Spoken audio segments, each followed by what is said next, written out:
하얀 가루. 제 손에는 매일 1000봉지의 필로폰이 지나갔습니다.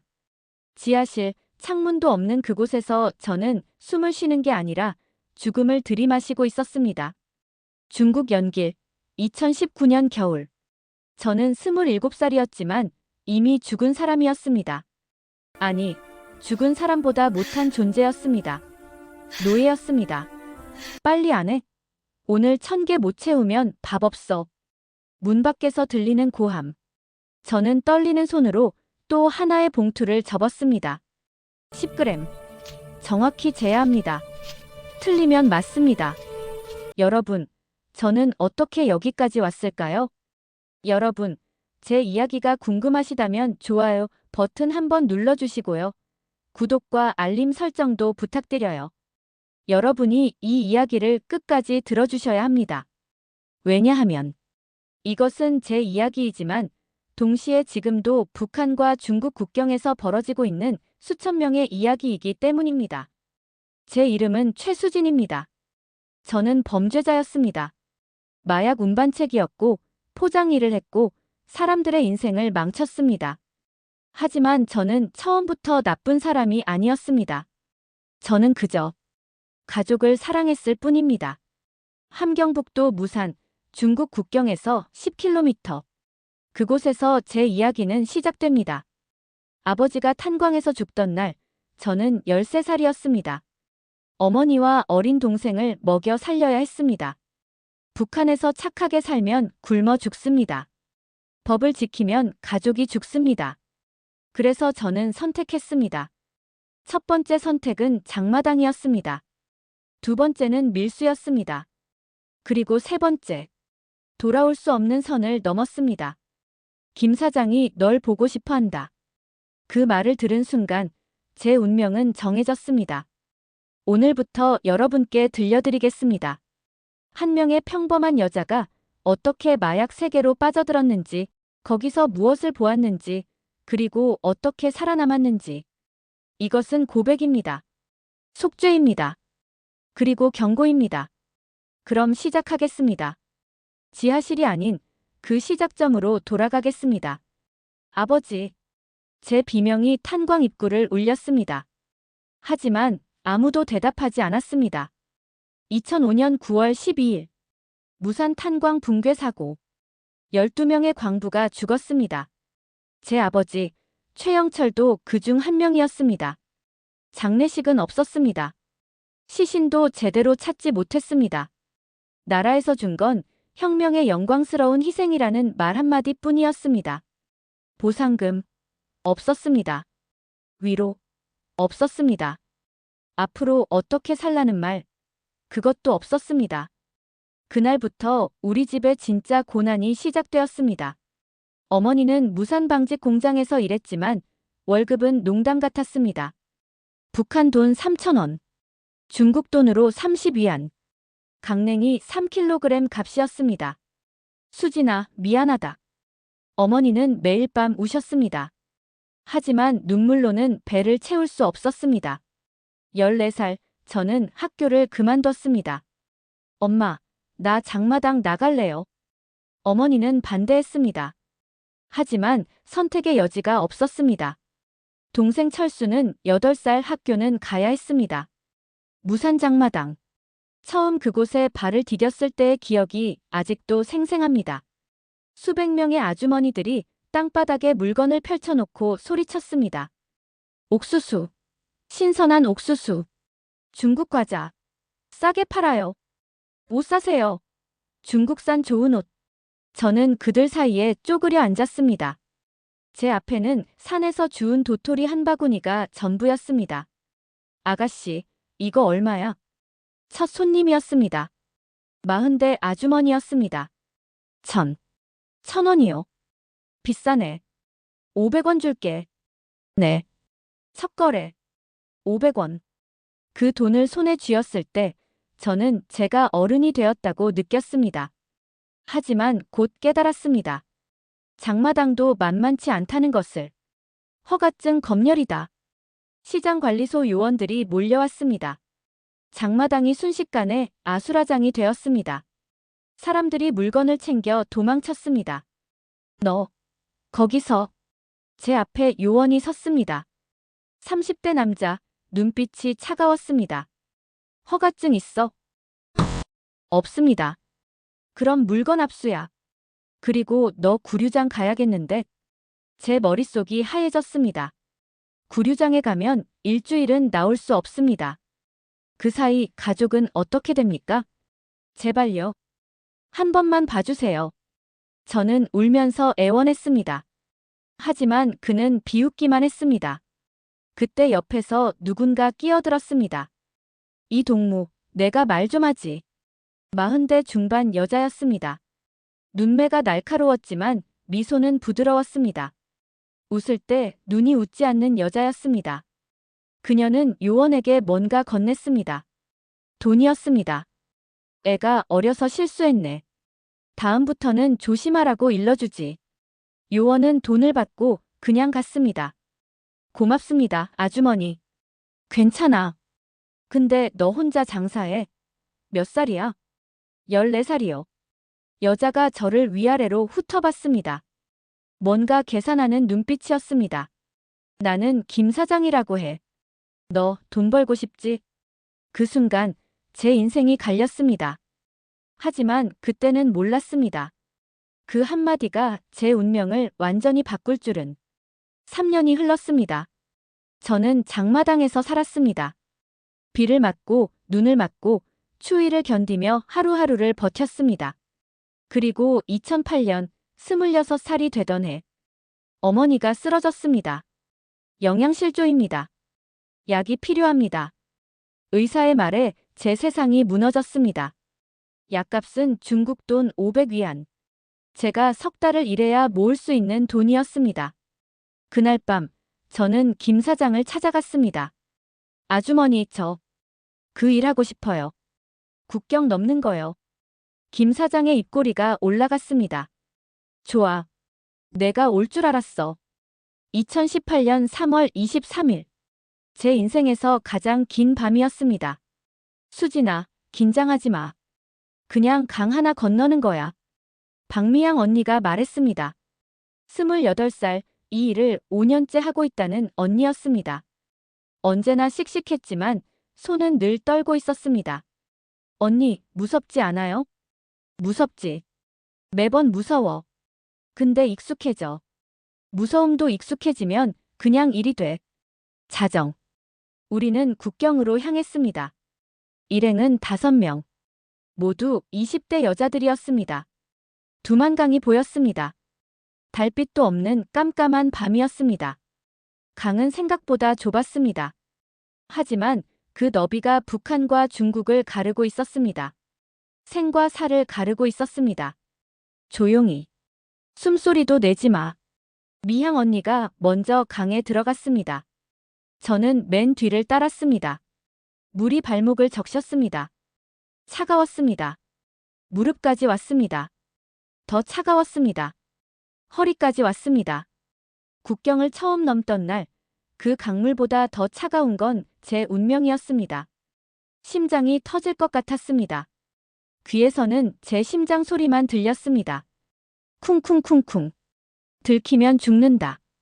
들키면 가족도 죽는다. 10분이 10년 같았습니다. 그리고 발이 땅에 닿았습니다. 중국 땅, 외국 땅, 처음 밟아보는 자유의 땅. 하지만 자유는 없었습니다. 그곳에도 공포만 있었습니다. 빨리, 창고로. 조선족 남자가 우리를 이끌었습니다. 그의 집 창고에는 물건들이 쌓여 있었습니다. 중국산 라면, 설탕, 옷까지. 각자 15kg씩 짊어져. 새벽 4시 전에 돌아가야 해. 저는 배낭에 라면 50개를 넣었습니다. 무거웠습니다. 하지만 이것이 어머니의 약값이었습니다. 돌아오는 길. 강 한가운데쯤 왔을 때였습니다. 불빛. 거기 섰어. 북한 경비병의 목소리. 제 온몸이 얼어붙었습니다. 불빛이 제 얼굴을 비추는 순간 저는 죽었다고 생각했습니다. 하지만 미향 언니는 침착했습니다. 수고하십니다, 동무. 그녀가 경비병에게 뭔가 건넸습니다. 돈 뭉치였습니다. 경비병은 돈을 세어봤습니다. 그리고 고개를 끄덕였습니다.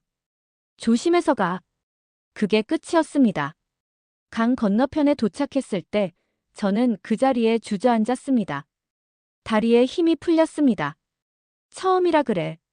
괜찮아. 다음엔 익숙해질 거야. 김 사장이 웃으며 돈 봉투를 건넸습니다. 북한 돈 50만 원. 제 손은 떨렸습니다. 하지만 돈을 쥔 순간 이상한 감정이 밀려왔습니다. 희열이었습니다. 나는 해냈다. 가족을 살렸다. 그때는 몰랐습니다. 그 한 걸음이 제 인생을 삼킬 줄은. 일주일에 한 번, 한 달에 4번, 1년에 50번. 저는 국경을 넘었습니다. 점점 익숙해졌습니다. 두려움도 줄어들었습니다. 돈도 쌓였습니다. 어머니는 약을 드셨습니다. 동생은 학교에 다녔습니다. 우리 집에는 쌀밥이 올라왔습니다.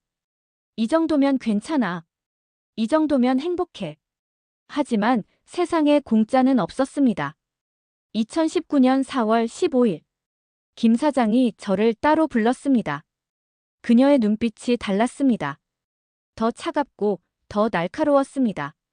수진아, 너 이제 1년 됐지? 네. 그럼 이제 특별한 일을 해야 할 때야. 그녀가 작은 비닐봉지를 꺼냈습니다. 하얀 가루. 하얀 가루는 소리도 냄새도 없었지만 제 인생을 집어삼켰습니다. 이게 뭡니까? 저는 알고 있었습니다. 하지만 믿고 싶지 않았습니다. 빈두필로폰이야. 김 사장의 목소리는 평온했습니다. 마치 설탕을 소개하듯이. 이거 한 봉지면 중국에서 1000위안이야. 너 한 번에 10개만 가져가면 10,000위안.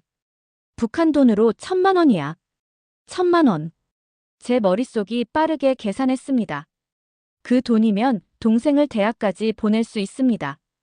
어머니가 평생 편하게 살 수 있습니다. 하지만 안 됩니다. 이건 달라요. 뭐가 달라? 국경 넘는 건 똑같잖아. 걸리면 총살당합니다. 제 목소리가 떨렸습니다. 김 사장은 웃었습니다. 눈빛은 차가웠지만 한편으로는 우리가 무서운 존재가 아니었습니다.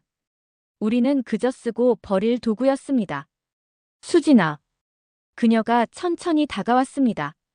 너 지난 1년 동안 뭐 했어? 불법 밀수. 그것만으로도 감옥 10년이야. 넌 이미 범죄자야. 제 입이 막혔습니다.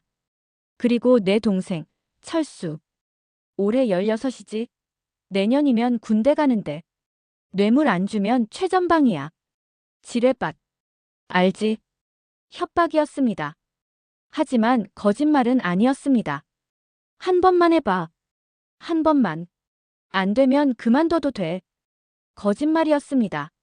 한 번 시작하면 끝이 없다는 걸 김 사장도 저도 알고 있었습니다.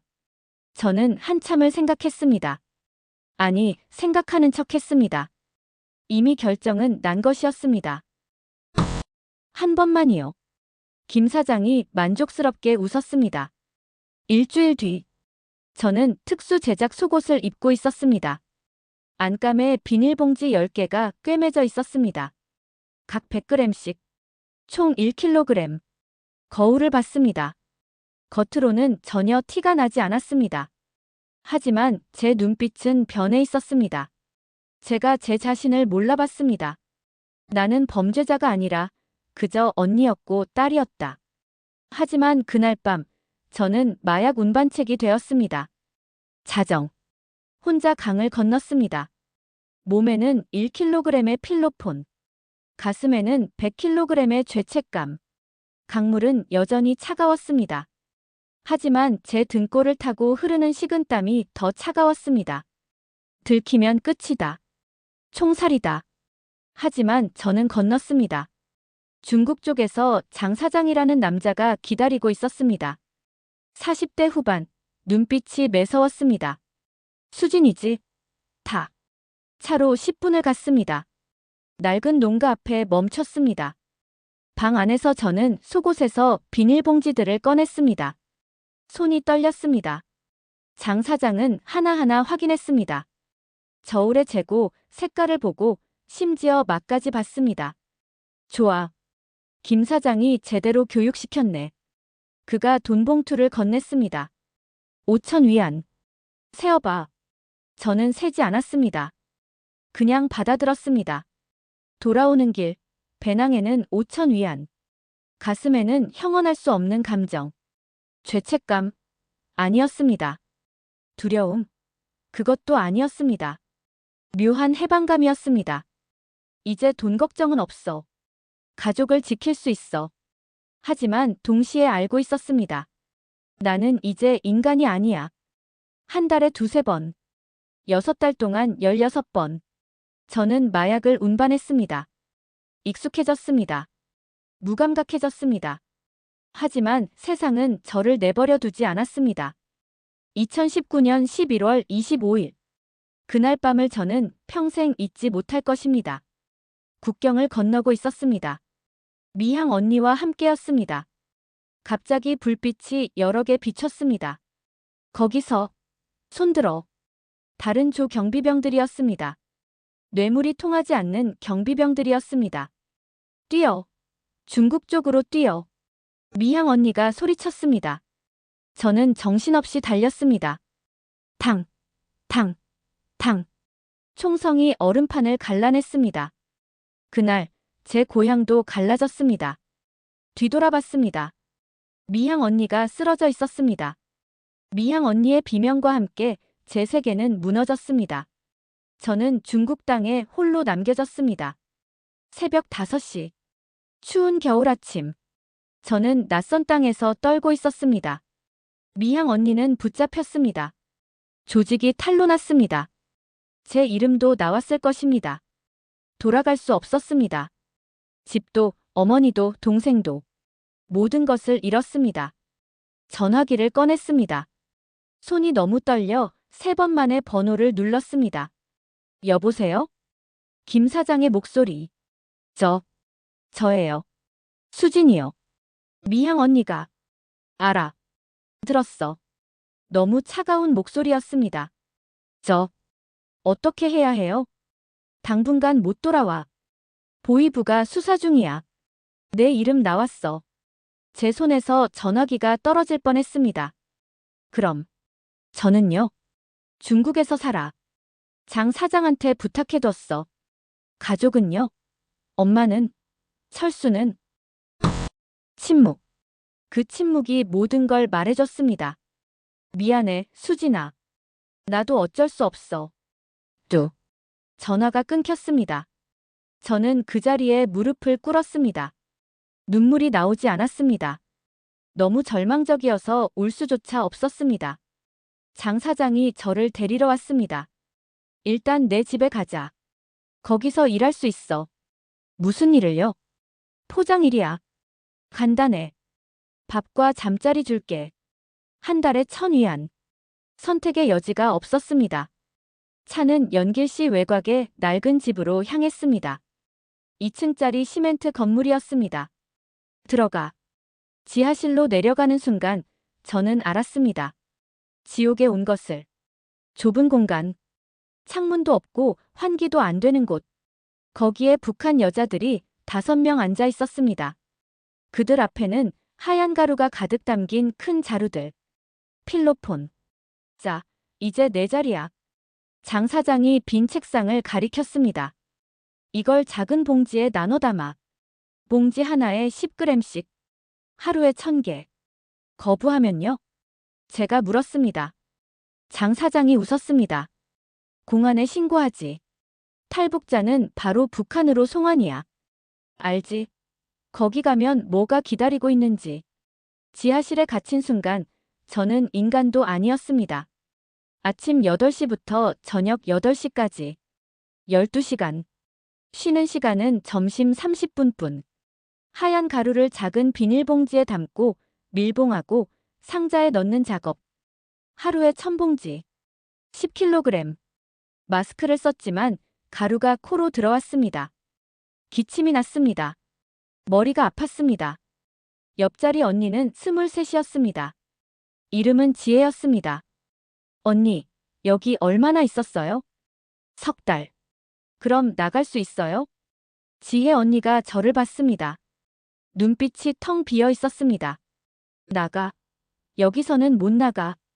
우리는 죽을 때까지 여기 있어. 그날 밤 지혜 언니가 피를 토했습니다.